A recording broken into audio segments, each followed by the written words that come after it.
I started running when I was 8 years old. As time progressed, I have felt the need to stay connected to that side of me. And I think even when I'm, hopefully when I'm in my 90s, I will still be running, swimming, or cycling. Yeah. I was about 45 or 44 when I started triathlon. Before I was 8 years old, I was good at almost nothing. But I started doing well in running, and because of that, I started becoming good in some studies. Increasingly, I treat, let's say, a run or a swim as also an appointment. So suppose you can't be busy all day, so you do find that time. So it's like it goes into my calendar. Look, work can come to home, and so home must also come to work. I think the right question is, how many hours of the day do you actually utilize? Okay, I waste very, very few hours. Yeah, I almost waste nothing. Both my children also do triathlon. Yeah. So I do triathlon, that makes my children do triathlon. It's fitness for them, it's also family time for us. For me, on anything, family is always number one priority. I genetically come from a heredity which is massively overweight. I put on weight very, very quickly. So I have to always watch for that. And that shows up in the fitness levels, and that shows up in the resting heart rate, etc. I eat healthy in the sense I eat pretty much what my grandparents ate. I don't have a concept of a cheat meal, etc. See, I'm enjoying what I'm eating, so I don't have to cheat. The speed at which I run a marathon, many of my competitors can't run 1 kilometer. I have the ability to have that level of energy. Sure. So a competitor has to have that level of energy, otherwise how will he compete? Yeah. Start where you are, use what you've got. Just today is the most important day. Don't start from tomorrow. Start today. Hi, welcome to The Other Side. I'm your host Dilip, an entrepreneur and an endurance athlete. In this podcast, we will explore the experiences of high-performing individuals while unpacking their mental and physical fitness routines that took them to where they are. For this episode, I'll be speaking with Yashish Dahiya, also known as the Ironman Entrepreneur of India. He is the co-founder and now chairman of PolicyBazaar, one of India's largest financial services company. The parent company PB Fintech operates multiple brands like PaisaBazaar and Doc Prime. Yashish started PolicyBazaar in year 2008 and scaled it to a large internet company, taking it to IPO in the year 2021. And today, the company has a market cap of over 23,000 plus crores. But today, we don't talk doing business in insurance, lending, or building a unicorn. We will discover how training for triathlons have shaped Yashish's personal and professional life, how he manages his time as a parent, athlete, and entrepreneur, his approach towards fitness, and why it's important for him to stay healthy, his physical and mental fitness routines, and the secret on how he continues to train at a high level in sports and be amongst India's fastest age group athletes, also setting national records. So let's explore his other side. This podcast episode is supported by Rain Matter Health, an initiative of Team Zerodha. Every year in India, we lose more than 6 million people to lifestyle-related health issues. Diabetes, obesity, stress, and hypertension are the main causes. If you're an innovator or entrepreneur building solutions to help Indians make healthier choices to eat right, sleep better, and exercise regularly, you can reach out to Rain Matter for support. Rain Matter invests in startups building solutions in the health, nutrition, and fitness category. You can visit their website at rainmatter.com and drop your information by clicking on the apply button. Once again, the website is rainmatter.com. That's RAINMATTER, rainmatter.com. Before you get to the podcast, I have one request. If you're listening to this on YouTube, please subscribe to the channel and click the bell icon to be notified on future releases. If you're listening it on Spotify, please click on the follow button on top left corner and click on the bell button. And if you find the content useful, please leave a rating. And if you're listening this on Apple Podcasts, please click on the plus sign on top right corner. You can also leave a rating and review if you like the content. This would mean a lot and encourages me to keep creating useful content in future. Thank you for your patience. Now let's get to the podcast. All right, Yashish, welcome. very excited to unpack your other side. Um, I was expecting you to be on your Ironman t-shirt. That's what I've seen most of the time you are. So today you are not on your Ironman t-shirt, but at least you're on your running shoe. So that makes up for it.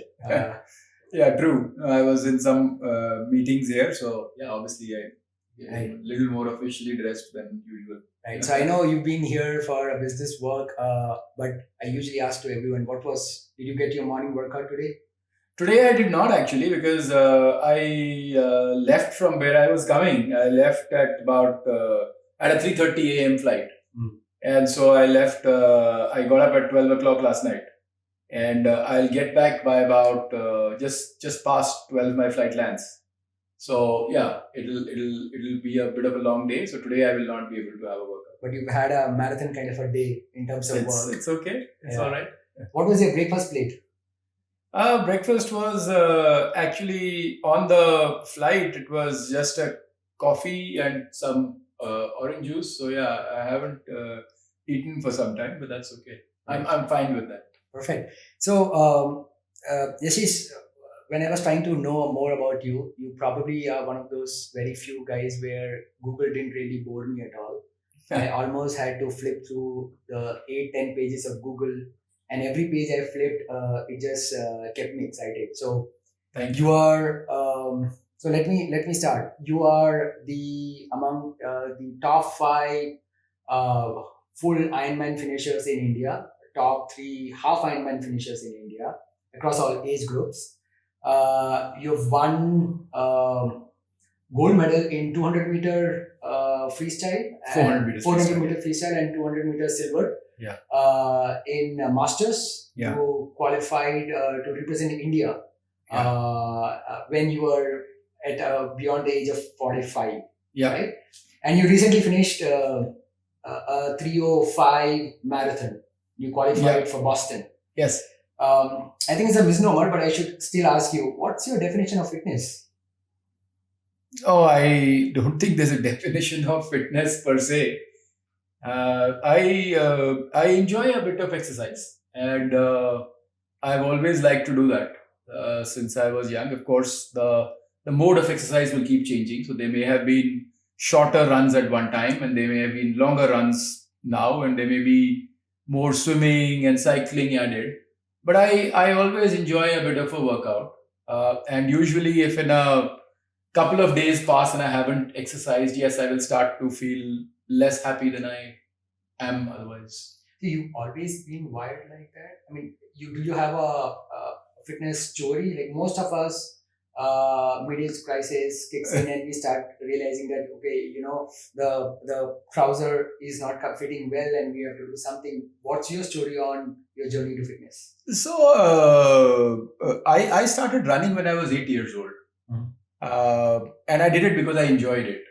I still remember I took part in a 6-kilometer race in my school in Meerut, and I think I came in the first 10 or so. And I remember all my classmates. And before that, I did not have an identity. In a sense, I wasn't very good in academics. I wasn't very good in any particular sport. That suddenly gave me an identity that, I was a runner. And then I kind of, I enjoyed it and I kept doing it. But there isn't more to it than that. And I am pretty much the same person today because I enjoy it, so I do it. Yes, at one point, maybe when I was about between 16 to 18 years of age, I was a pretty good middle distance runner. I would say more like, able to win a medal at a state level championship. Nothing to talk about. Like I was not an Olympic athlete or anything, right? But I think as time progressed, I have felt the need to stay connected to that side of me. And I think even when I'm, hopefully when I'm in my 90s, I will still be running, swimming, or cycling. Yeah. Wow.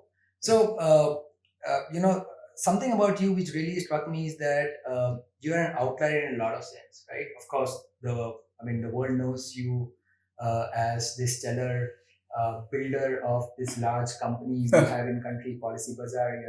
You're the founder of that company. But beyond that, what caught my attention and what keeps me excited is that this impressive credential you've got in fitness, and this excitement you have got as you grow old to get better. I was reading, you started swimming at the age of 35. And, A little later, but yeah, close to that maybe. yeah, But yeah, and you were there to give company to your kids, and you yeah. you realized, and you asked your coach whether you should also start getting coached, and you started doing your rather training for your triathlons in early 40s. I would say I was about 45 or 44 when I started triathlon. So how on the earth someone who has this, I don't know, maybe a couple of $1 billion company to run starts getting into a sport way beyond an age where largely your physiological parameters are not in your favor because you're growing, and then start acing, right? For someone like that, what motivates you? Like, what keeps you to explore that unknown territory and keep getting better? See, I don't know what motivates, but let me kind of give you. I just mentioned that before I was 8 years old, I was good at almost nothing, right? Mhm. So I was not known for anything, and I was not even mediocre. I was below mediocre. But I started doing well in running, and because of that, I started becoming good in some studies. And because of that, I became good in some other studies. Okay. And because of that, I became better at some other sport. So people have different definitions of. Some people enjoy focus. I think things strengthen each other. So I think like people talk about having multiple balls in the air. Family, work, sport, fitness, social life. I somehow don't think of things that way. I think if you don't have all of them, it may seem for a while that what you are focusing on is working, but eventually, that's my philosophy. Mm. Eventually, it may not stand the test of time because we are humans and we actually need happiness. And happiness in one thing makes us happy in another thing and makes us focused in another thing. And so I think they all help each other. So for me, this is just something I have to do. It helps my work. It does not take away from my work.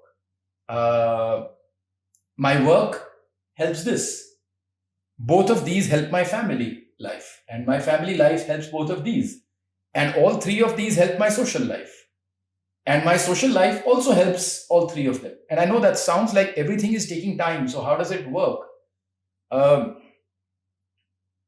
So to me, life is not about clear black and white time zones. So I'll give you some examples, right? Both my children also do triathlon. Yeah. So I do triathlon. That makes my children do triathlon. It's fitness for them. It's also family time for us. And a lot of my social friends are also. So I believe in this expansive framework where everything helps each other rather than takes away from each other. You do have enough time to get enough done. Anyway, yeah, but that's the thought process. So I'm guessing you started saying way back in your childhood, there was a lack of identity and you were trying to figure out whether sports will help you create that. Right now, there might be explosion of identity. Like, is there one clear identity which your friends and your family and colleagues can? So I want to clarify that I was not in need for an identity, but yes, I did not have any. Sure. Right. But yes, the moment I still remember when I came in the first 10 people in that race, suddenly I saw a lot of people cheering for me. And a lot of people said he ran very well. And then, we had a 400-meter race later and I did well in that as well. And so people started identifying me as a runner. And I enjoyed that. But it wasn't like I was looking for an identity. It is just I enjoyed that, right? I enjoyed that recognition. And that suddenly, first of all, made me also be alive in that situation. That, okay, I also exist.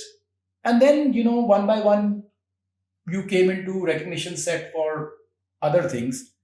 And I don't think I'm looking for anything from anybody even today, right? I don't think I'm looking for somebody uh, to, say something good or bad about me. It's just, I think it is still adding value to me. And I don't think I have a particular goal in mind. It is just, it all works. And it all makes me happy. It makes my family happy. It makes my social life work. It makes my work. And it makes my fitness level, also such that I feel happy about it. So back in the days when you found this identity which you were enjoying and which you realized that that's what you find more enjoyment, did you find any common anchor around friends, family who had similar, or were you the only one to have that identity? Uh, my dad was a runner. My dad was in the Indian Army, and he was a very fit person. He also played basketball. He played a lot of sports. And he's still fit. He's still fit. He's still fit. At the age He's of 85, he's still hitting gym. Yeah, he started going to the gym. He's 86 now, and he Wow. started with hitting the gym again. Wow. So yes, but I don't think he was a role model. In the sense, I wasn't looking to be him. My mother was also a sports person, but again, I wasn't looking to be her. I was just enjoying myself. I just enjoyed running. So I don't think I was looking to be any one of them. And I don't think any of them was a. In fact, my dad used to always say, "Don't do long distance running. Do short distance, because long distance weathers the muscles, wears them down, whereas short distance builds them." And even today, he says you should always do short distance, not long distance, because he was a short distance runner. He used to run long distance, but he was a 100, 200 meter javelin throw, discus throw kind of person. So, we had that conversation. So it wasn't like there was a particular encouragement from any. Of course, it helped that, as I was growing up, my dad was in the army. I say we were in the army, but my dad was in the army. And so there were always runners in the unit and cross country, etc. So you always found a lot of company and, encouragement and interest. Okay, so just to set the context for people who might be watching and listening, this is a guy. Okay, we spoke about triathlon, so let's break it down. 180 kilometers of cycling, 4 kilometers of swimming, and 42 kilometers of running non-stop. Yeah. Right? And you typically finish this in a gap of, let's say, from anywhere in the 8 hours to 12 hours or 13 hours. And you have this other side of affairs where father of 2 kids, managing different time zones, and running probably India's largest insurance branch, right? What's a typical, I'm just super curious, what's a typical day routine? What's a component of 24 hours? First of all, if you ask anybody in the office, specifically over the last 14, 15 years, I would have been spending a huge amount of time in the office. Many a times I come into office and I'm sort of the first person. Right? Many a times that happens. And I sometimes, in a friendly manner, send the pictures to my friends that look, because see, most people don't come into office by 9 o'clock or so. And I get up at 5 or so. So there's a lot of time in that time. And, increasingly I treat, let's say, a run or a swim as also an appointment. So suppose, you can't be busy all day. So you do find that time. So it's like, it goes into my calendar in a way, and I find time for it. I'm flexible about it. That's an interesting hack. Like you're plotting it in your calendar. It's in my calendar, so people can see it as a call and meeting. It's also there, and I'm flexible. So if some work comes up, so there's a priority order, and yes, things can fall behind, things can go up, but it's there in the calendar. It's like any other thing, and so it is also done. Now,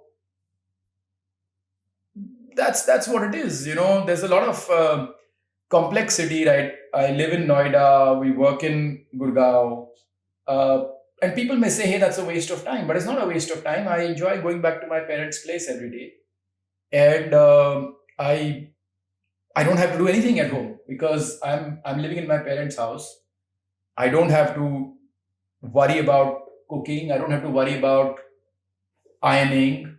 All those things have just happened. So I'm just like, You're living like athlete life. yeah, you're living the life of a child who stays in the parents' house.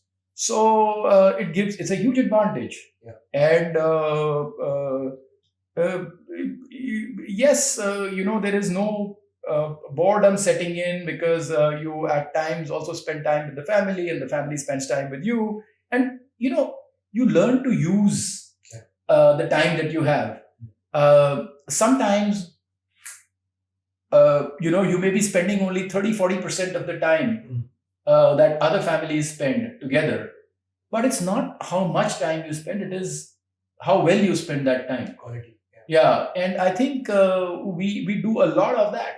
So we've learned over time, even as a family, that the things we enjoy,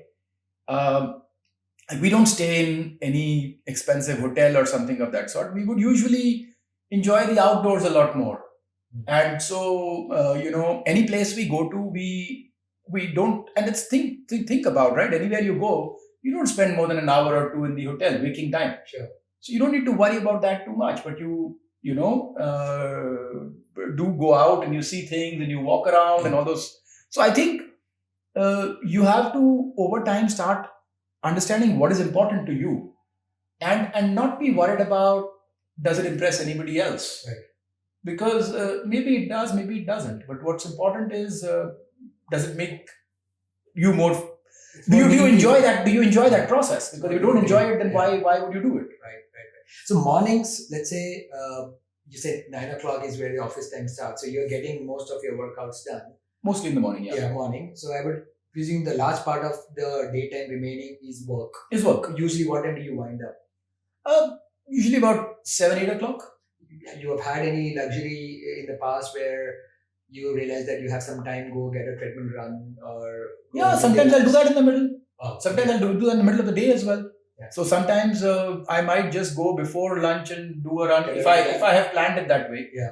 And I'm extremely flexible in many ways. So I always tell people that, look, work can come to home, and so home must also come to work. Yeah. Right? You don't have compartmentalized work and exercise, and so you can't live in. I don't think it's possible, or at least not for me, to be totally compartmentalized. Sure. So I remember for a year when I was working in London, my wife was studying at INSEAD, and I was alone with the two children. So now think about it. I wasn't just running and doing a job. Yeah. But I was also picking up my children, dropping them to school, and I did not have support. Which itself is a full-time job. Yeah, so I would pick up my daughter.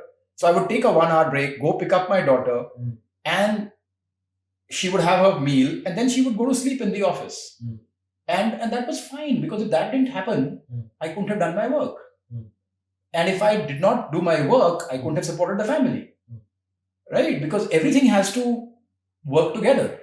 Right. And so there are still, everybody who knew me from back then still jokes that every afternoon, Dia would be sleeping on the, we would put two chairs together and she would be sleeping on that almost every day.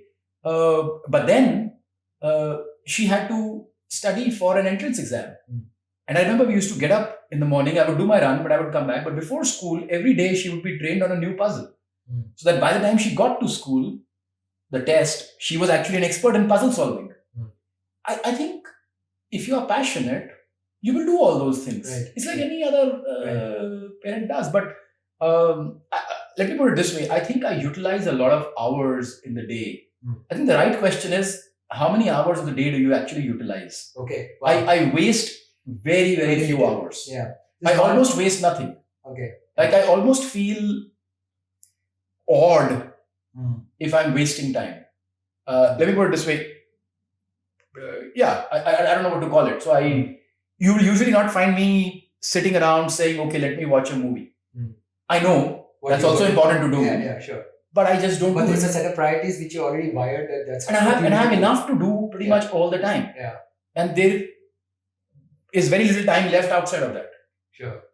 Yeah, that's interesting. So, no, you're clearly looks like you wired in a very different way, which I would love to double click more. But someone who is managing, multiple, I would say rather, let's call it startups or companies. These are different dimensions. In You life. have to have very, very strong, trusted uh,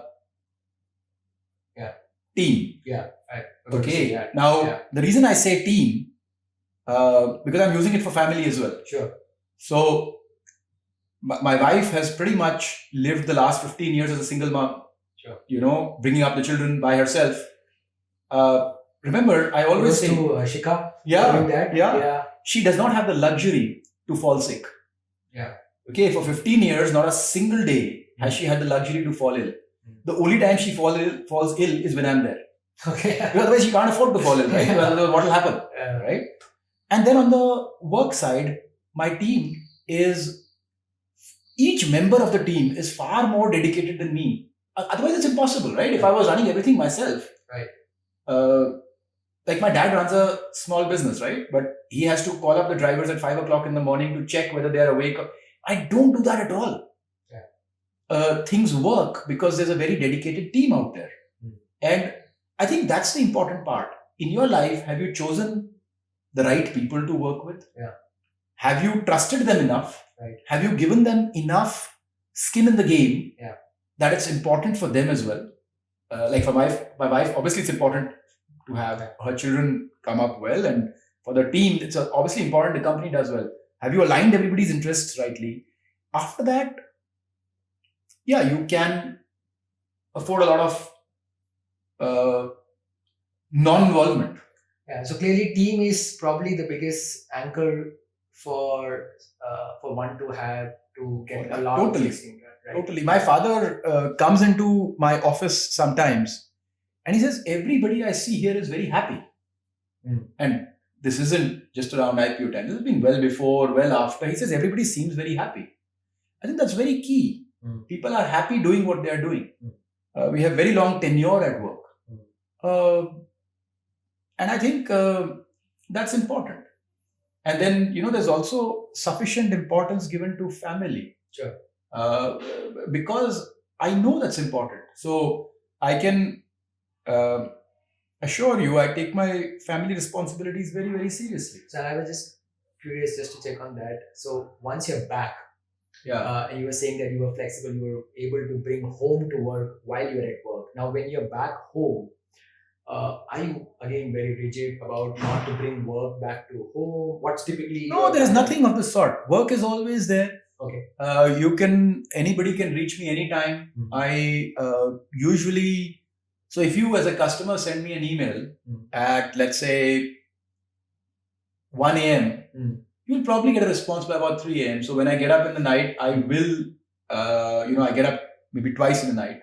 I will most likely check my email and I'll most likely respond there and then. And that's cool with you, right? I mean, that's just the way I am. That's just the way I am, right? I just like to, if you look at my mail right now, you will find there won't be more than 10 emails unresponded. Sure. Right?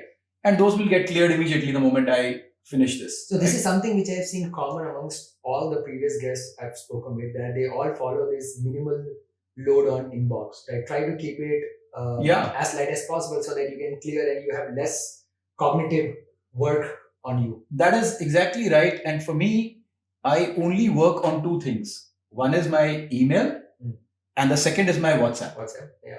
Besides that, I don't go on to any other social media. For just that reason, because I cannot handle it. It's not because I'm against social media. It's just I cannot handle it. Sure. So I'd rather not be there at all. So you know your strength and you know your weakness. Yeah. So if anybody has to contact me, it's WhatsApp or email, and I will respond very rapidly. So I will double click on your social media protocol. So are you training for something right now? Yes, I am. Hopefully they will announce Ironman Dubai soon. And I would like to do Ironman Dubai this year. So set the context, you're going to do an half Ironman Ironman, yes. Which means you're going to run so you're going to ride 90 kilometers of cycling, around 1.9 kilometers swimming, and 21 kilometers of running. Yes. So what's typically your training routine right now, leading up for your half Ironman? Maybe so. There's something going on every day. Sure. It typically in a week you would have 3 swims, Okay. which last about an hour each. Sometimes a little more than an hour, but about an hour each. You would have 2 days of cycling, which would be about 2.5 to 3 hours every day. One is split Okay. and one is single day. Okay. And then you have about 3 runs, So which this again, includes your brick runs, brick workouts. yeah, brick workouts will also be Yeah. there. Yeah. And then you will have about 3 runs, Mhm. 3 to 4 runs, Mhm. some of which would be sub 1 hour and one would be longer than 1 hour. Okay. So could go up to 1.5 hours or so, Right. but mostly sub 1 hour. So if you add all those up, it's essentially 9 workouts in 7 days, totaling about 15 hours or so. 15 hours of usual weekly training. And now, Yeah. so we are right now in a city where both of us don't live. You're going back to your home city and going back to another city. The reason I bring that is how do you adapt to a situation where, considering your work, you keep to be always on the move, and also now you got to have this stringent training routine. So how does adaptation come easy, or is there something which you really have to work on?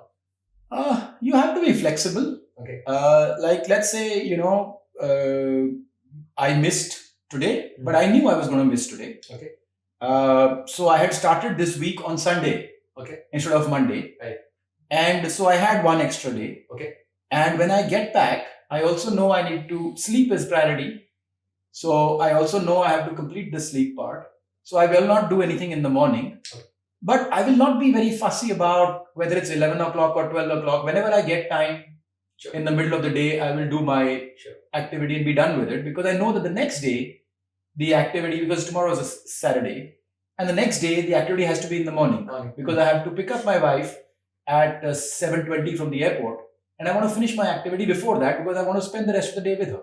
Wow. So you have to prioritize everything because spending time with her is also important, right? So everything is important. And all this thing is plotted on your calendar, or is it plotting in your conscious mind that this is what you need? Some things are on my mind, Okay, and some things are in the calendar. Okay. Calendar makes it more solid, but yeah, that is how it is. It is all programmed. So I know I will go at 6 o'clock. I have a 1 hour run. I will finish that. I know there is free parking available there. Then I also know there are showers there. So I will have a shower. I will get into the car. Then I will go to the airport. Okay. Her plane would have landed by then. Then I will pick her up and we will come back home, where we will meet my father and my daughter, and we will spend time together, and I will keep the entire Sunday free. I have booked a swimming session in the evening, which if they like, we will all go for. So this is not an easy planning. This is like planning to the granular level, where a lot of backup plan A, plan B is also plotted. Like where are you getting space to run? Which is the closest swimming pool? So I'll give you an example, right?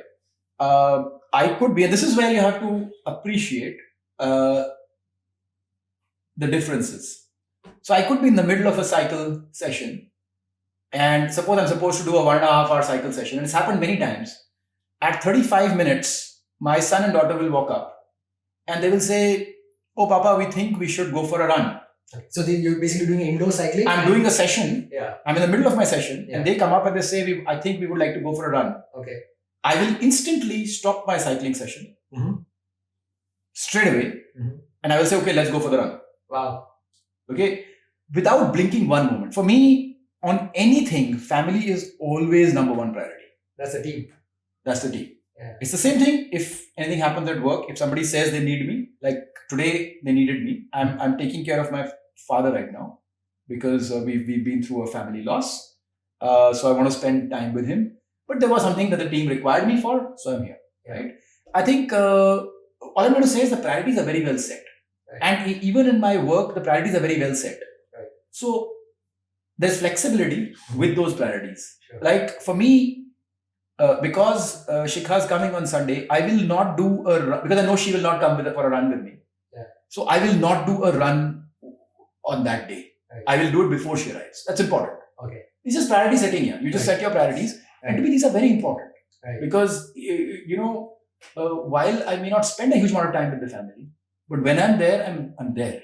It is not like they landed up and I'm not there. Right. So, hopefully a stellar finish at Ironman Dubai. How many Ironmans have you done so far? I think about maybe... So, there is a full Ironman and a half Ironman. Yeah, sure. So, I've done, I think, about 8-9 full Ironmans. Okay. And maybe about 10-12 half Ironmans. And if my research is not wrong, you still probably would have the age group record in your category for... Yeah, not that I think about it that way. Yeah, but because I think that's the wrong way to think about it. Right. Yes, I might be fast enough in my age group in India. Yeah. That doesn't mean anything, right? Because it's a whole world out there. True. And you've got to... I think in every race I take part, I'm in the top 10-15 of my age group. Yeah. In that race. And they're fairly competitive races. Like, Dubai is a fairly competitive race. Yes. Some are less competitive than the others. Yeah. But Dubai, Hamburg, these are all fairly competitive races. So I want to bring this up. So you are a sub-3 full marathoner way back, let's say late 90s, when we didn't have super shoes. We didn't had a lot of these hydration and fueling advancements.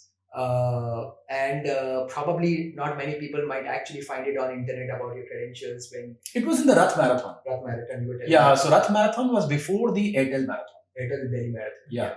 But recently you cracked a 3:05. Yeah. And you qualified for Boston. Yes. And now you're running Boston next year. Yes. Right? On the 17th of April. What's on the radar? What's the goal you have? I haven't really got a goal. It's important to kind of run Boston. Yeah. It's a good thing. It's a good feeling. My sister had asked me 2 years ago, why don't you run Boston? So yeah, it is good that this is happening. Finally, it's happening. My sister lives in Toronto, so I will be able to meet her around then. Maybe able to do some investor meetings around then. Cool. So it's always about mixing up a few things. Right. And yes, do the run in Boston. Right. This time, actually, for our investor meetings, I could not go to Boston. Okay. Again, because of that family tragedy, I kind of did not manage to get there. So yes, I think next time going to Boston would be a good thing from that perspective. So a lot of perspectives. Right. But yes, I think Dubai Ironman will be mid-Feb, early Feb. Right. So I think it'll only be 2 months training for the marathon. So I'm not expecting anything spectacular. Okay. But I'll be just happy to enjoy myself. Yeah. Of course. You and me were talking off the camera that you are any day a sub-3 finish hope so, fitness. yeah. So it's about time. You are in the corner. We have to see you cracking a sub-3. What's your? Do you remember what's your half marathon best time? I did a 1:20.46. Brilliant. Maybe a year and a half ago. Wow. And 5K? 5K 17:30. I think. And all of this is in the recent years. It's not like no. This is all last 2-3 years. Wow. And do you compete for swimming just as an individual sport, or is just now a part of the triathlon? Now system? triathlon, but earlier I used to take part in the masters swimming things. Right. See, I'm not very good at the marathon. Okay. I'm very good at middle distance. Yeah. I'm not good beyond 26-30 kilometers. I struggle there. Yeah. Various issues, but yes, that is where I struggle. But there has to be something where you're struggling. Else, I would imagine you are a super genius, right? No. It's not. I think I am actually born not so smart. And in fact, let me share a very simple thing with you. Sarbir is our now CEO, and he said a very interesting thing when he joined. He knew me back in IIT, and he knows me now. He says, "You're not the same person. You're much sharper now than you were in IIT." And he says, "You've evolved over time," because he knew me very well. Sure. We were friends. Sure. So he says, "You've definitely evolved over time." So I think it's good to keep evolving. And have you double clicked with him? What? He says everything. He says you were definitely dumber than you are today. Okay. You were not as socially, Mhm. and yeah, from many perspectives. And what do you think has contributed to that? I think it is focusing on the positives. And as we were talking earlier, even in a tragedy, if you can find the positives and continue to focus on that, because that gives you positive signals to kind of do something else better. Like, nowadays I'm trying to start doing meditation. I know that if I'm able to do it, which I have not been able to do consistently so far, I know it will have a very positive effect on everything else. I'm confident of it. And I'm close. I'm almost doing 1 day every 3 days. And I know soon I will make it more frequent because I know it's going to benefit everything else. So it's about that. We spoke about physical fitness. I want to change gear and talk about mental fitness. We live in a time where this entire culture of hustle and it is celebrated, right? There's a lot of struggle which people are having both at workplace and personal life around mental. So I want to have your take. What's your definition of having an ideal mental fitness, and how do you work on that? See, there are 2-3 things. I think first of all, team becomes very critical. It's your choices of people that you have as your spouse, as your team workers. That is very, very critical. Because if they're not reliable, life is going to be hard. I think the second thing is you need to have a positive frame of mind. If you don't have it, you need to develop one, because you cannot be brooding all the time. You have to be happy with the situation. You have to find, look, every day 5 good things happen, 5 bad things happen.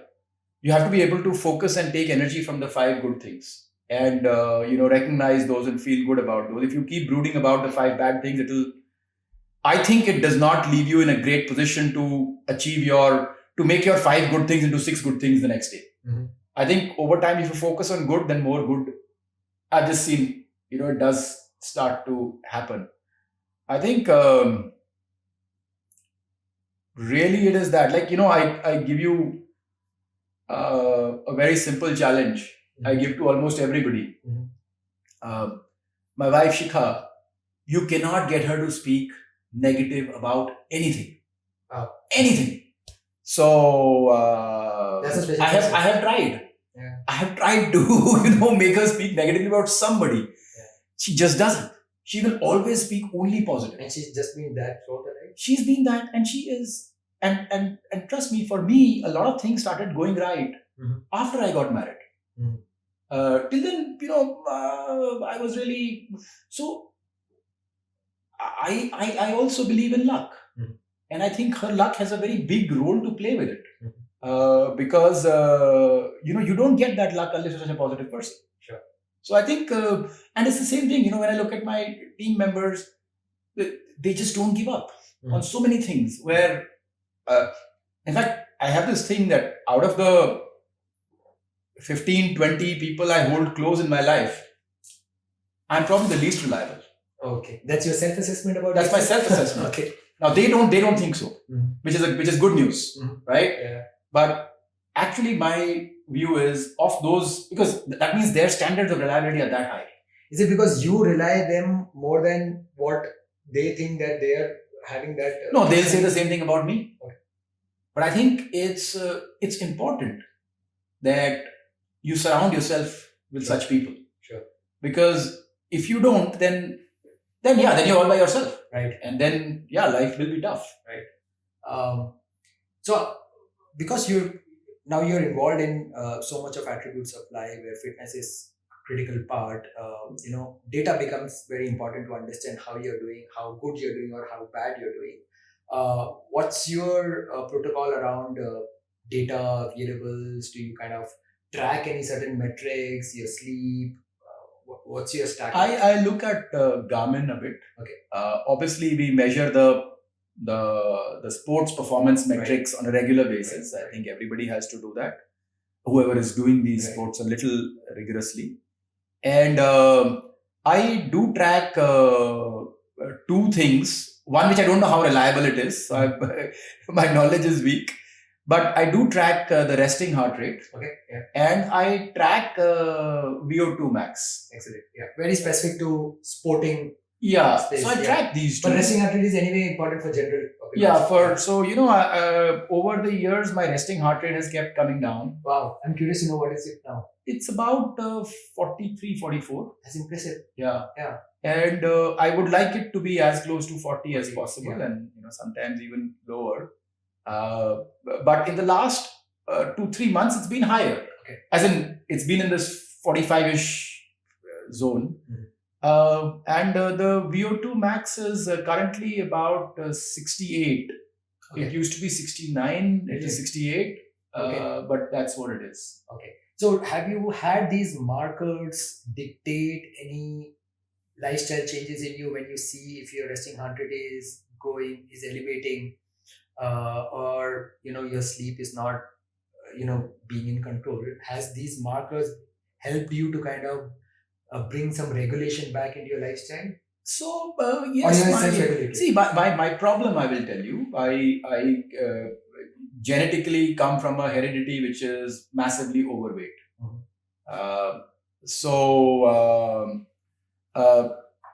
I put on weight very, very quickly. Mhm. So I have to always watch for that, and that shows up in the fitness levels, and that shows up in the resting heart rate, etc.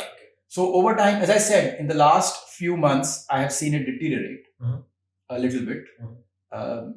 But then I need to obviously work on a few things a little more, maybe sleep a little more, Sure. maybe eat properly, maybe stop taking. See, one thing I've not been able to handle is what you call reputation.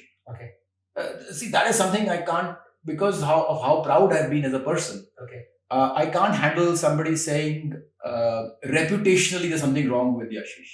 Okay. That I just can't handle. So I'm still learning to develop a thick skin. Mhm. Being a public company Right. chairman, I think you do need to develop a bit of a thick skin, and all my friends tell me I have to. Right. But yeah, that is something I'm still struggling with. I have been struggling with for the last 1 year or so, Okay. and that does have an effect on everything. Sure. Usually not a positive effect. Yeah. So that is an area I have to work on a little more and sort of get above it. So as a leader, I'm sure majority of your time might be going into building team. You're hiring most of the time. Now that you're very serious about your sporting endeavors, what criteria do you use to choose your coaches? What are those tenets? Yeah, so in my my coach is a German guy, Mhm. Christian, and I looked at all the different coaches. This is for different- triathlon specific. This is for triathlon. Yeah. And I chose him for my own reasons. I like a little bit of flexibility. Mhm. This is a very positive person. Sure. So, some days, some week, I might have done only 70% of my workout. Okay. But I do this for fun. I don't do this to apologize to my coach also. Okay. Yeah. Right? So I can't be apologizing to... Yeah. It's not like you're feeling sorry about. Yeah, it's not. I don't want to feel sorry about it, right? I want to feel good about it. Yeah. I will always know that I've done 70% and I would like to do 100%. Yeah. And I've done 90% and I would like to do 100%. Some days I might do 110% and I should have done 100%. Right. So it's both ways, right? Right. While he will point that out, but he will always put a positive spin to it. Okay. And I really like that. Right. And when I went through his own profile, I liked it because for him, the sport happened somewhat naturally. Okay. And I think if it's come with a lot of effort, then people tend to be a little more rigorous around the inputs as well. He seems to be I think he won his first race or something. Okay. And so I found some similarities in that sense that yes, you improve fast, but you don't have it's not. Let me put it very simply. I don't want to be going crazy about the fact that I missed one session. Sure. I just don't want to be that person. So he's been able to Balance Give it the and give balances. me that Yeah. positive. So Yeah. I've now been with him for maybe 1 year plus. And yes, there will be times when I have improved and there's times when I have deteriorated. But he understands that times when I'm going through phases when I can't be improving. And yes, I will improve at other phases. And so that understanding is really good. And while he's very technical, he doesn't beat me with those technicalities. Sure. Right? So I think he can be a different person for everyone. So I really like him from that perspective. And I think that's a key thing, right?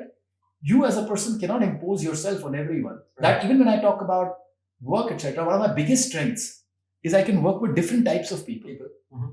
And I think my strength is in how many different types of people I can accommodate. Rather than... So you're becoming that mold which is getting flexible to the different types of people. Absolutely. And I think for me at least, that's the big strength. Because otherwise the other people would struggle to work with each other. Yeah, true.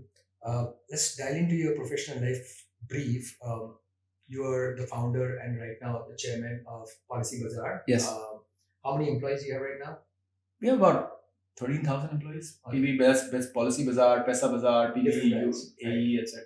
So you're a fit boss. So these 13,000 people, how are they able to resist their temptation of not being fit, if I may say, looking at a boss who is doing all crazy things all throughout the year? So we're a very young company.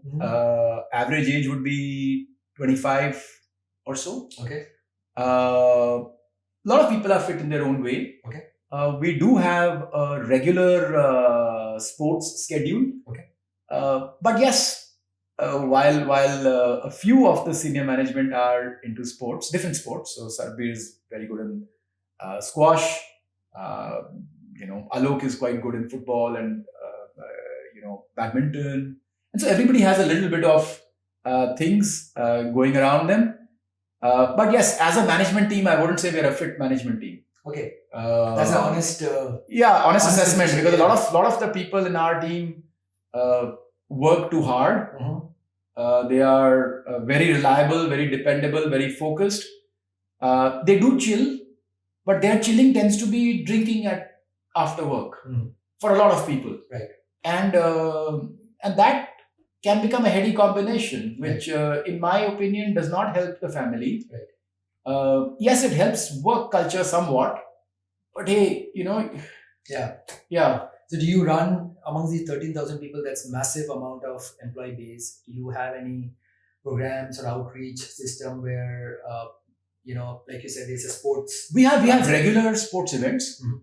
We have intra-company events. We have inter-company events. We have a very good cricket team, which is one of the best, Okay. at least in the NCR region.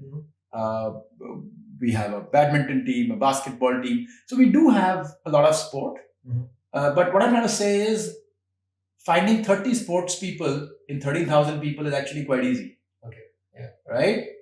When I look at my top 100 team, I think 70% of it is not very fit. Okay. And I'm not saying that's with happiness. Okay. I wish they were fitter because,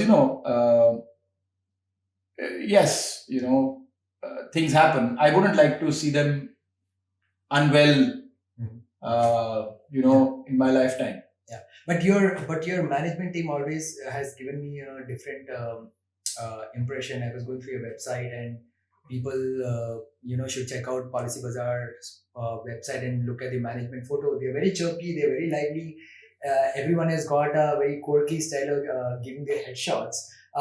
So that kind of gives me impression the culture is quite different. I mean, you're a listed company where most of the times you will find other corporates having suited photos, with a very serious face. We take our work seriously. We don't take ourselves seriously.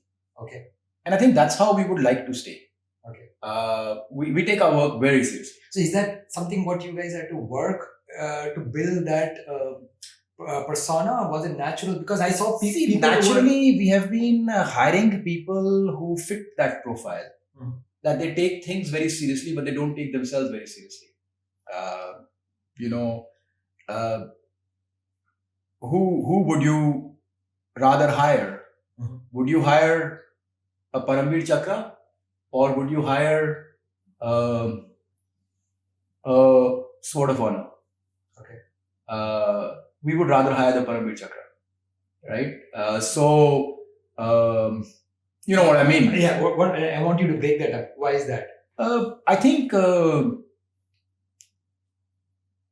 may have the wrong assessment here, but I think certain people take themselves very seriously, and certain people take their work very seriously, their dedication to it very seriously, their team very seriously. So they will not let their team down, come whatever may. But it's not because they want to be superstars or they want to be known as superstars. Yeah. It's because they want their team to succeed. They want their purpose to succeed. And I think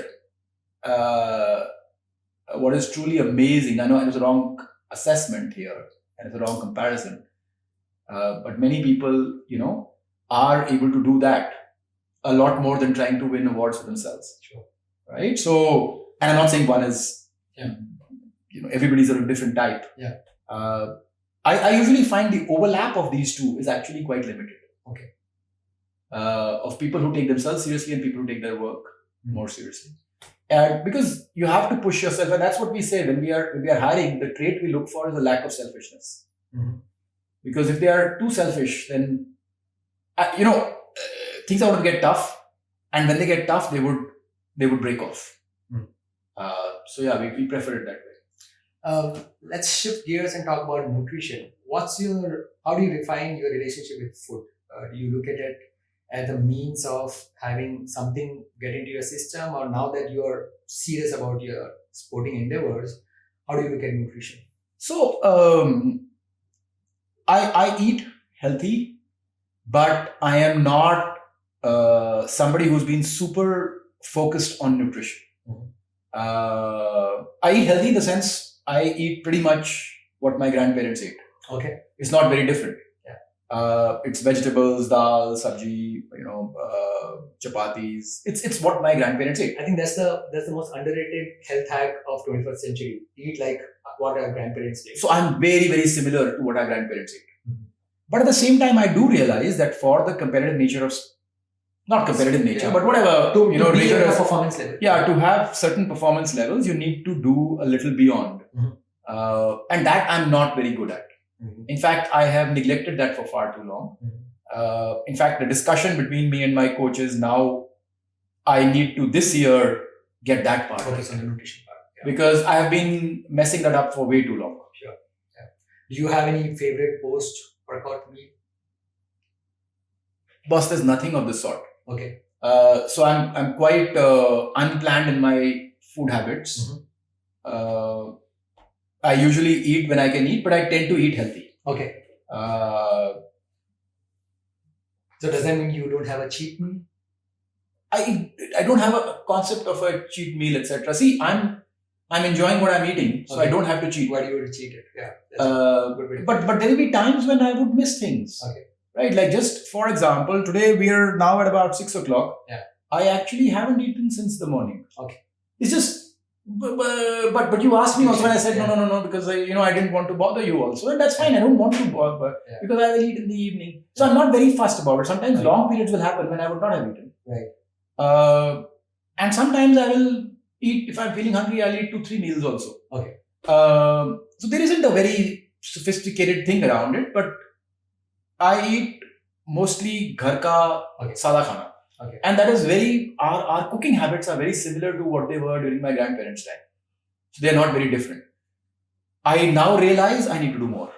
And I'm starting to work on some of those things. Let's see. So Ghar Ka Khana, for everyone watching, has gotten you to up to 3-hour marathon finish, podiums, and 11-hour Ironman finish. Not bad. I could imagine if you dial in that nutrition part, probably things are only going to get better from here. I hope so. I don't know if I will be happier or not. I don't know. Yeah. Right? So we have to balance everything. And the second thing is, how will I look if my entire family is eating one food and I'm eating another food? Sure. Yeah, that's right. So there are some things that I'm not to blend it with what the team is doing. I have to, like if our team, for example, you mentioned team. So our team once in a while calls chola bhatura. I'm going to eat it. Yeah. Because I'm not going to be, and I Can't be the enjoy odd one also, out who and I say can't be that. the odd one out who says, Don't add the calories. Yeah, the only gap is alcohol. I don't have alcohol. Sure. But that doesn't mean I don't enjoy a party. But I just don't have alcohol. I don't like it. Right, that's right. Let's talk personal. You have 2 kids. Son, Yes. Adit. Yes. Daughter Diya. Yeah. Right. I hear both of them are extremely talented athletes already. Right? They were. Right? And your son Adit is also part of your team, relay team, what you call as a juggernaut, right? Yeah, that was the team. So Adit was part of Juggernauts and Diya was part of AKD. Okay. And both of us won gold in. So there were 2 different teams Right. over 2 different years. One in 2020, one in 2022. Okay. And in 2022, Diya took part, and in 2020, Adit took. So what's primary sport for both of them? Adit was foremost a runner. Adit was actually good at all 3. Okay. So Like cycling, running, and swimming. Yeah, but he doesn't want to do it. Let me put it that way. Okay. Diya was primarily a swimmer. Okay. Who's also. She's also. Oh, they're both national level sports people. Yeah. She got a silver when she was 13 years old. Really? She got a silver at the national level, at the junior nationals, but that's up to 18. She was only 13 that day. This is in UK. This is here. Oh, India? In India. Wow. In Okay. India. Wow. And Adit got a bronze. So they were quite good, and they did it with very limited training. So they were quite good, but they don't want to do it. Okay. I sometimes feel maybe it's because I do it that they think I might be pushing them into it. So it's okay. They have to choose their own, but they're good at it accordingly. But I was reading somewhere, Adit was part of this juggernaut team, and he had this phobia for water, right? He has a phobia for seawater. Seawater. I wanted to kind of understand that process, what went between not just team and a father and son to coax your son to come and do open water swimming when you know that your son has a phobia for water and finish with a podium. What's that process like? So he saw the Titanic as a child. Okay. And the Titanic, when they sink, the propeller is turning. So he's very afraid of that scene. And since that day, he's never wanted to be in the sea. Okay. In fact, he was taking part in the English Channel crossing, and he just stopped totally. And it wasn't because of physical lack of anything. It was just from the mind phobia. And I felt bad about that because he had let down his team, and he doesn't want us to talk about it. So I haven't spoken about it, but it was important that he gets over this phobia because this is not such a big thing. He could have swam another 40 minutes and his team would have been home. So I obviously decided to, that we should do this triathlon. And I think he was too young to do a 90-kilometer cycle or a 21-kilometer run. So he was to do the swim. And he agreed.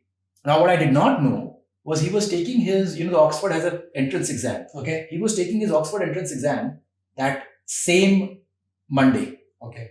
And he came down, took part of this thing, then went back and did that exam.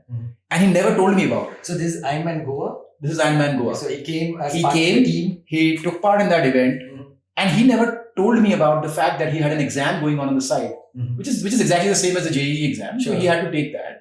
And he was studying on the way in, he was studying on the way out, but he came in, he did this thing, event, he did well at it, we all won the gold, and he went back. And to me, I see in him a very dedicated person because he thought of what was important, and this was important, and he did it.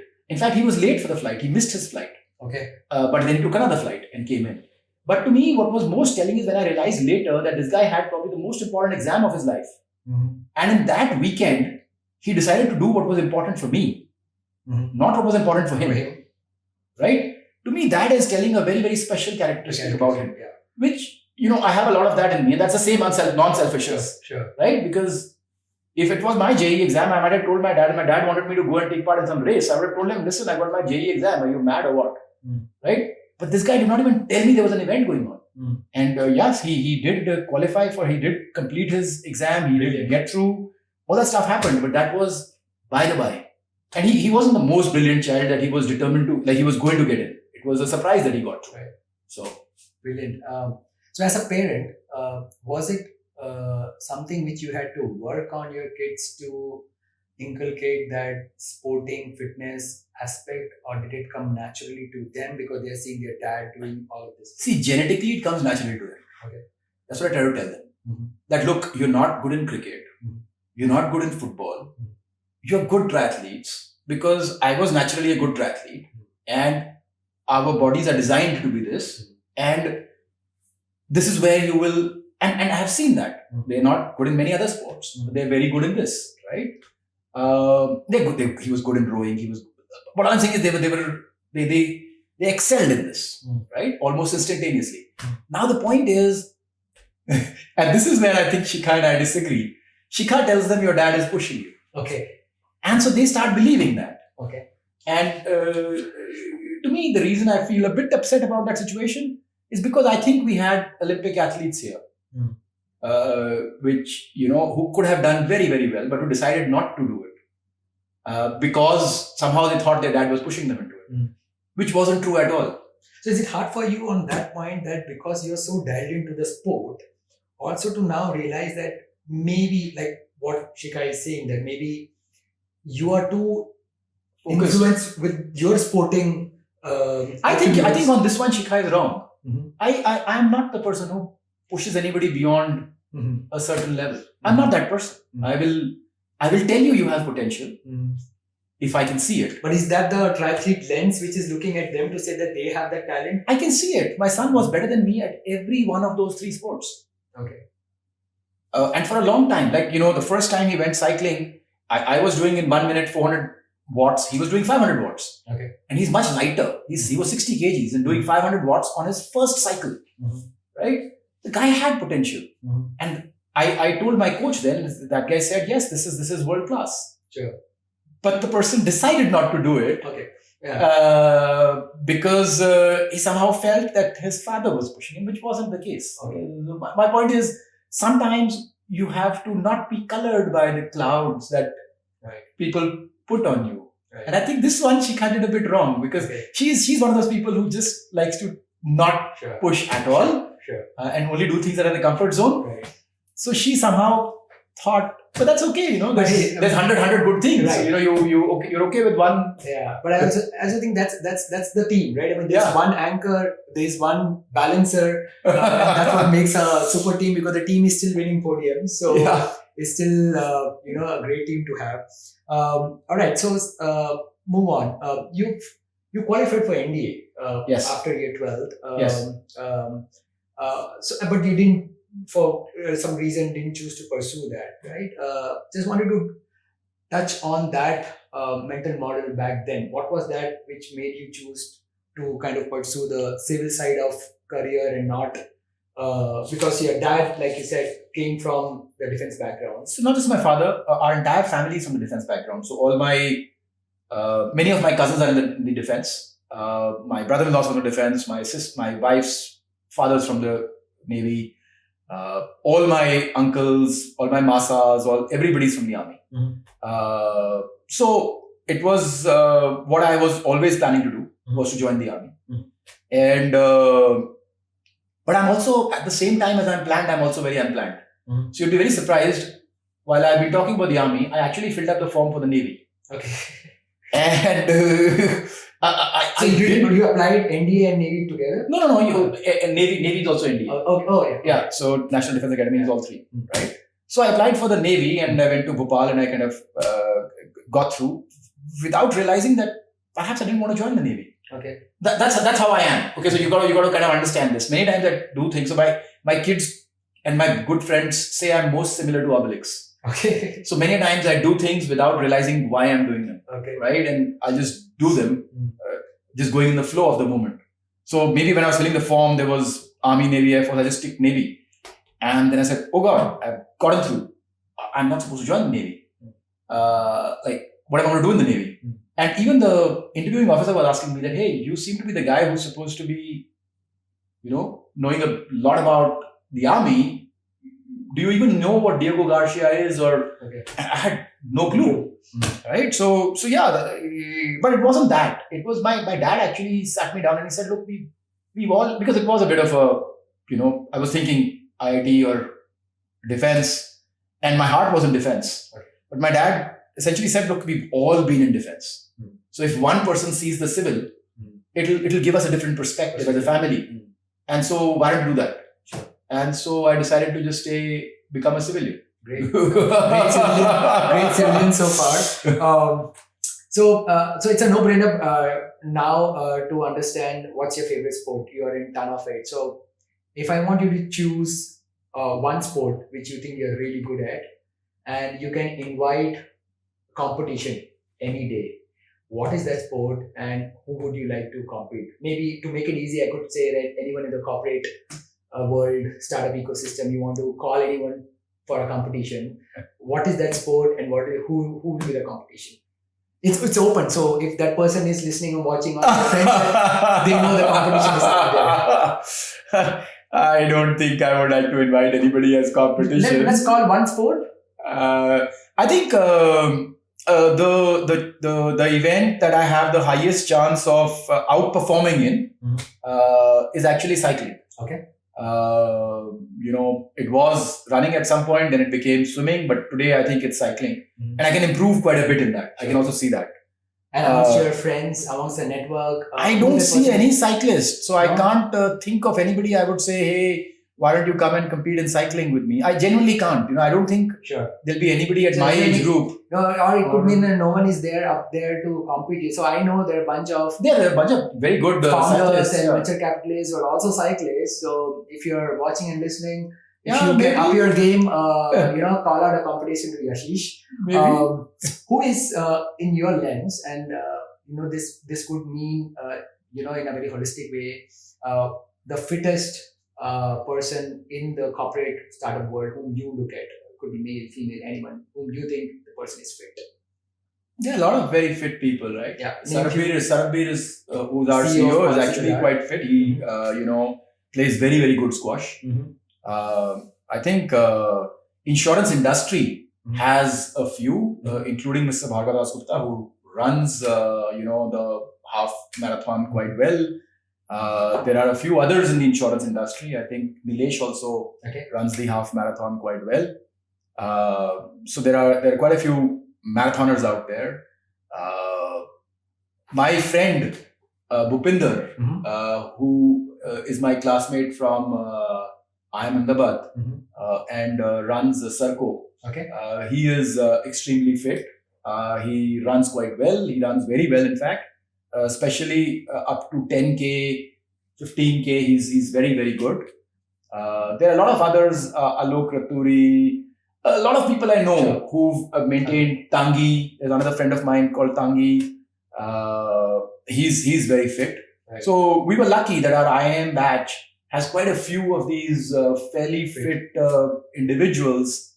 But yes, I think our startup world needs a lot more. Sure, I'm sure, and that's the idea and intent to have this conversation. For most of the people who will be watching, listening are from the startup ecosystem, to kind of get some cues to see that if there's this guy who could manage a lot of things at a high performance level, so could they be. And I want to tell you on the record, the first guest I had on the podcast, and when I asked him whom he thinks one of the fittest, he named you. That's very kind of him. That's very kind of him. Right? So I think you are out there. Although if people try to Google search about Yashish, they won't find anything. You are not on social media. So you would rarely find any credentials. There's a reason for that. One is, because you're running a public company, you have to be responsive on social media. And so that is one reason, because if I'm on any social media, and if I can't be responsive, as in if I can't get back within a couple of hours, then I might as well not be there, because I would otherwise be causing false hope for somebody. And the second thing is, while I'm good at a certain category, certain age group, certain country, let's say, I know what really good is. Yeah. Right? Yeah. And I think it's very important, I think, in India for people to know what really good is. Yeah. Because many times we kind of miss that. Yeah. And, let me put this way, right? I do a 100-meter swim in, let's say, 1 minute, 7-8 seconds. Mm-hmm. That's decent, that's good. But somebody who's really good will be sub 1 minute, would be 52 seconds, 50 seconds. Now, when I know 50 seconds or 52 seconds is really good, how the hell can I go and talk about 106? Yeah. Right? And that's what it is. Like, my father's regiment person from, I think it was 8 Sikh, came first amongst the Indians at the Airtel Marathon a couple of years back. I think his timing was 106 or 105, something of that sort. Yeah. Right? Now, if I know that is good, and if I know that person, today if you ask people, nobody even knows that person's name. Yeah, because you're 15 minutes behind him. No, but I'm saying that person's name. No one knows about. Yeah. Nobody even knows about the person who's doing 105. Yeah. Then what's the point of going and talking about 120? Yeah, of course. You know what I mean, right? Because I can't feel good about talking about 120 when I know that the guy who's doing it at 105 is totally unrecognized. But don't you think on the flip side, I do agree to that at least, I mean, see, there's always one version of putting it out with some intent, but here it is, there could be a lot of people who could draw motivation. That I agree. Yeah. That I agree. And yes, that is what I'm hearing a lot more, that look, everybody doesn't have to be a 105. Yeah. There may be a lot of people who want to be 130. Yeah. And you could probably show them the way to get to 130. Yeah. And maybe not even the timing, but the fact that somebody can. Yes. Yeah, because those people are doing this as a full time. Yeah. You're doing it. So there are a lot of limitations under which you're doing it. Yeah. Yeah. And yes, I agree with that thought process as well. Yeah. I think when I have something worthy to talk about, I will. Sure. It's all I'm surprised. You're already at the 1% population, so it only. I'm only excited to see what is going to unfold. Okay, so since you're heavy into, PolicyBazaar, of course, is not a startup anymore, but you were a startup at one point of time. There are a ton of founders who are trying to build, interesting stuff in health tech, fitness tech. Do you have any top 1, top 3 areas of request which you would want people to build? Could be in the fitness space, in the health space, I think health space really requires a lot of work. Can you point out like any 1 or 3? See, basically our entire country's health infrastructure is very small compared to the scale of the country. Yeah. Right. And I think remote health is an area where it'll be difficult to make money, but I think we have to put in a lot of effort. Because I don't think we have the number of doctors to actually cater to our population. While we have a lot of doctors, they're nearly not enough to kind of handle the population. And I think using AI for diagnostics, using it for robotics for advanced treatment. My grandmother expired because she was being misdiagnosed for almost 5-6 years. Because the person who was treating her was based in a place called Jhajjar. Now, what quality of doctor are you going to achieve in Jhajjar? And now Jhajjar is not a small place. It's like, it's got a population set of almost 100,000 people reporting into it. Right? So I think we need it.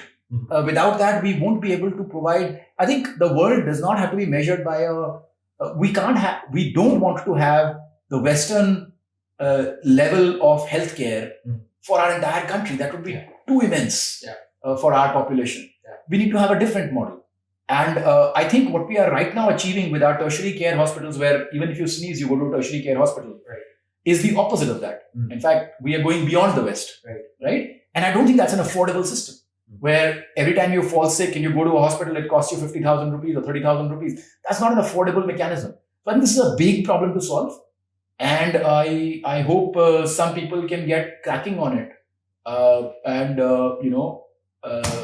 bring some solutions out there. Great. So great cues for people who are building startups in the health tech space.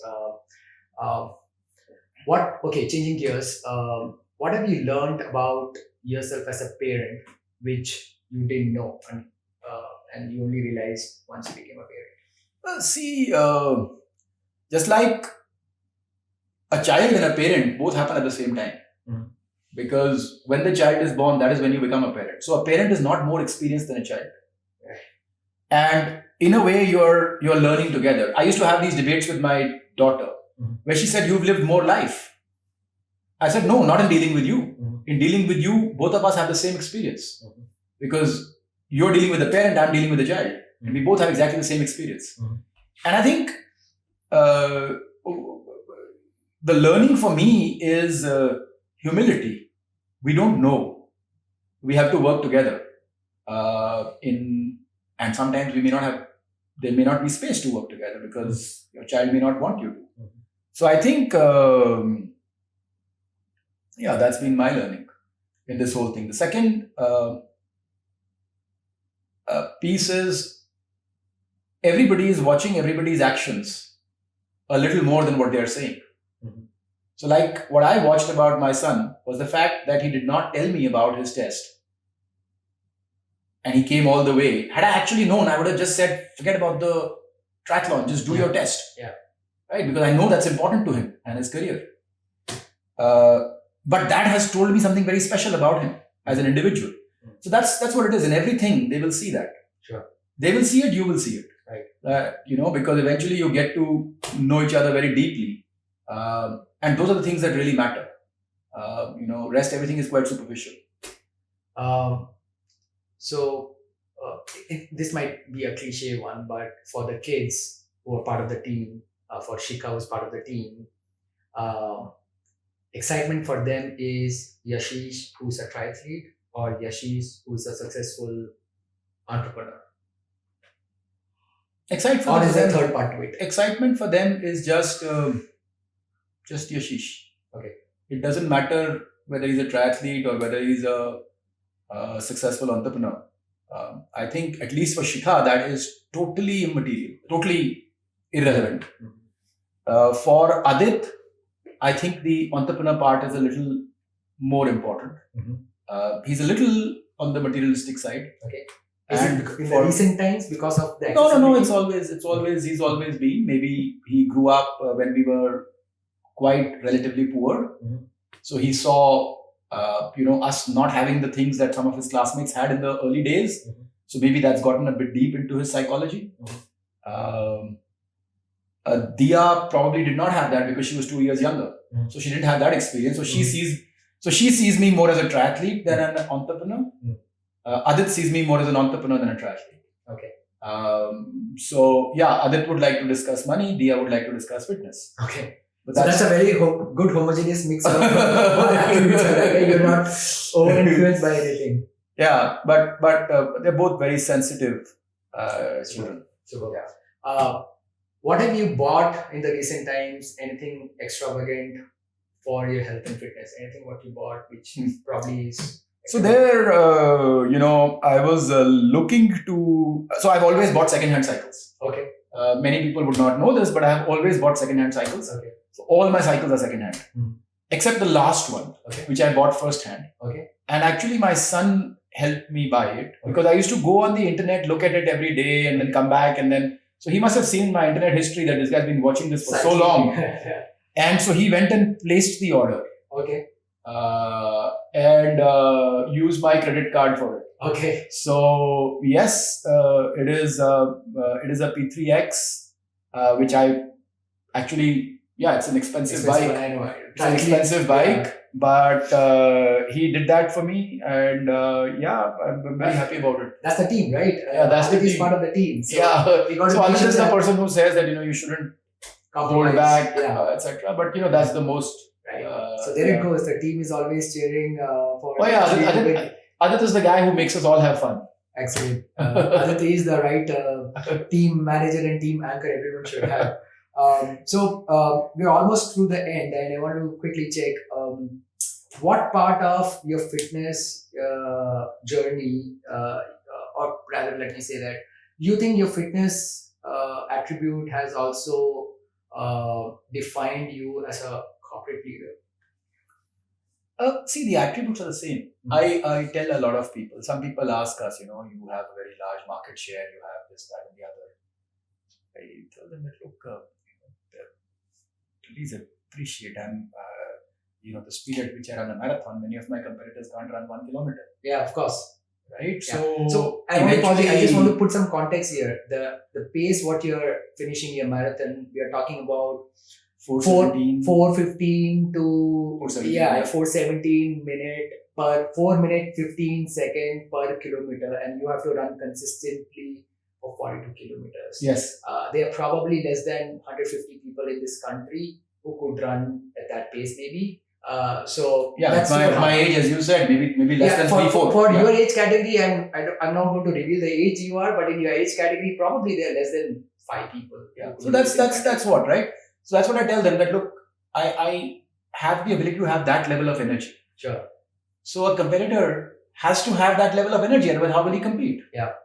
It's not just smartness, you have to have the level of energy. You see, businesses don't happen because of an idea. They happen because you can do something day in, day out, consistently. You show up every day and it just keeps happening. Yeah. When they ask me seriously, why has it not happened with anybody else? I just tell them that perhaps is the answer. I can't think of anything other than that. So Yashish, you are looked upon from a lot of people in the Indian ecosystem, budding entrepreneurs and corporate executives. If there is one thing you would like to put it out there in terms of, and a lot of people might not be as fit as you are, but probably might not even know where to start a healthy journey. So if you want to give one piece of advice for people to think about starting, what that would be? Start where you are, use what you've got, just today is the most important day. Don't start from tomorrow, start today. I think that's the most important thing I can say. Because genuinely tomorrow will never come, right? If you keep leaving it for tomorrow. So that's it. I think rest, everything else will follow. I think just show up every day consistently, just show up every day. As long as you keep doing that, everything else will follow. There's a great example of a friend of mine, Madhur Daga, who could not swim very well, could not cycle at all. He just finished the Goa half marathon. Half Ironman. I think the reason is he just shows up every day. Sure. And you just can't beat that. Sure. That is an unbeatable trait. Right. Terrific. So this was lovely knowing the other side of you, Yashish. Like I said at the beginning, when we were trying to chat for the past few months, I was genuinely curious to know this other side of yours. A lot of people, I hope, didn't know of this side of yours still.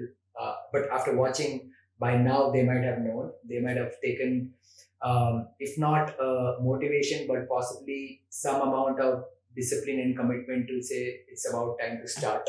And I had a lovely time knowing the other side of yours. Thank you for agreeing to sit down and have this conversation. I really wish that sub 10 hours of your full Ironman happen soon. Good luck for... I'm sure it will. I'm sure it will very soon. Good luck for your Boston Marathon. Thank you. Good luck for your Dubai. Thank you for all the inputs on the Boston Marathon. That was the additional bonus I got today of learning about your experience. And I'm very glad for that. Any use. And next time when we catch up, I hope you have even bigger goals beyond Boston, beyond half Ironmans, and I'm excited to keep seeing the evolving other side of Yashish in the coming years. Thank you so much. Thank you very much. Thank you. Pleasure speaking with you. Thank you for listening and watching the entire podcast. Now I would love to get your feedback. You can leave comments here on YouTube and reach out to me on LinkedIn, Twitter, or by email. Details of all are mentioned in the description. And also include your suggestions on other guests I should be speaking to. Thank you, and I'll see you again soon on the other side with a new guest.